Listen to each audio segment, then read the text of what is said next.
တနေ့တာဖြင့်ကုံသွားပြီညရောက်လာပါပေါ့ကလား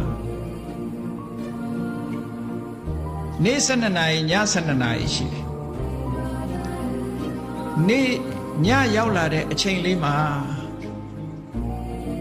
ငါမှသေးစရာအကြောင်းတရားတွေအများကြီးရှိနေပါလားငါသေနိုင်တဲ့အကြောင်းတရားတွေအများကြီးရှိနေပါလားအဆေးရှိတဲ့တတ္တဝါတိုက်ကြိုက်လို့လည်းသေနိုင်တယ်တီးချီကဖောက်ပြန်လာလို့လည်းသေနိုင်တယ်တလိပ်ကဖောက်ပြန်လာလို့လည်းသေနိုင်တယ်မတော်တဆလဲကြပြီးတော့လည်းသေနိုင်တယ်စားထားတဲ့အစာအာဟာရတွေကအစာမကြေလို့လည်းသေနိုင်တယ်လေဖြတ်ပြီးတော့လည်းသေနိုင်တယ်ဒါဘုရားပြထားတဲ့ဟာပဲခုခေတ်ဆိုဒီတဲ့များတယ်လို့ထားသေစရာအကြောင်းတွေဒီတဲ့များတယ်အဲ့ဒီတုတ်တံမှာဒီလောက်ကလေးကိုနမူနာပြထားတယ်လောကမှာသေစရာအကြောင်းတွေများစွာပဲည12နာရီအတွင်းမှာဟောဒီအကြောင်းတစ်ခုခုနဲ့သေသွားနိုင်တယ်စဉ်းစားလိုက်ပါသေနိုင်တယ်ဒါဖြင့်သေနိုင်တယ်ပဲစဉ်းစားရမှာလားနောက်ဘာလုပ်အောင်လဲဆိုသေနိုင်တဲ့အန္တရာယ်တွေအများကြီးရှိတယ်မသေခင်ငါကောင်းတာတွေလုပ်မှာပဲကုသိုလ်ကောင်းမှုတွေလုပ်မယ်မွန်မြတ်တဲ့ကောင်းမြတ်တဲ့စိတ်ကလေးတွေထားမယ်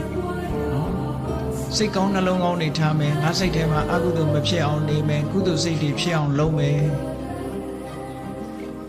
ဒီလိုနှလုံးသွင်းမှာ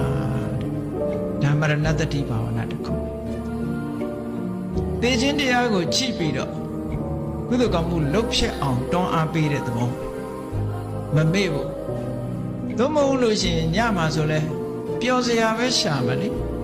တောင်းလို့စားလို့ပြောမယ်နော်အမျိုးစုံပေါ့လေပျော်စရာတွေတခုနဲ့ပြောမယ်ပျော်ပြီးမောရင်အိတ်လိုက်မယ်ဒါပဲအဲ့ဒီလိုမဖြစ်ရအောင်